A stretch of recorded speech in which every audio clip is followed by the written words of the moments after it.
Kamusta mga kabasketbolista? Tinalo ng TNT Tropang Giga sa Game 1 PBA Finals ang Barangay Ginebra 95-89. Tinanghal na best player of the game si Rondy Hollis Jefferson sa likod na kanyang 34 points, 13 rebounds, 8 assists, 1 steal at 1 block. Top performer naman ng Barangay Ginebra si Justin Brownlee sa likod na kanyang 28 points, 15 rebounds, 6 assists.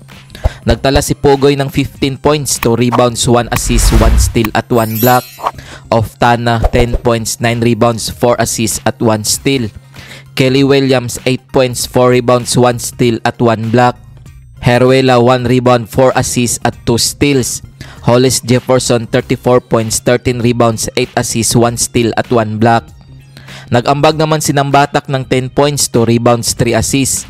Cobonten 8 points, 1 rebound. Eram 5 points, 2 rebounds, 3 assists, 1 steal at 1 block.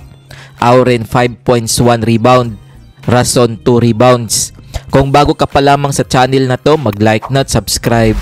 Para naman sa natalong Barangay Ginebra, Scotty Thompson 17 points, 13 rebounds, 7 assists. Stephen Holt 9 points, 4 rebounds, 1 assist at 1 steal. Japit Aguilar 9 points, 1 rebound, 2 assists. Troy Rosario 8 points, 2 rebounds, 1 steal. Brownlee 28 points, 15 rebounds, 6 assists. Nag-ambag naman si Abarentos ng 13 points, 4 rebounds, 1 assist. Jeremiah Gray 3 points, 2 rebounds. Malonzo 2 points, 1 rebound.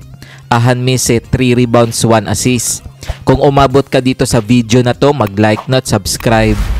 Heto ang team standings ng PBA Finals as of March 14, 2025.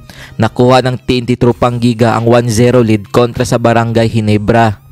Heto ang PBA Finals Game 2 schedule ngayong March 16, 2025 na gaganapin sa Mall of Asia Arena.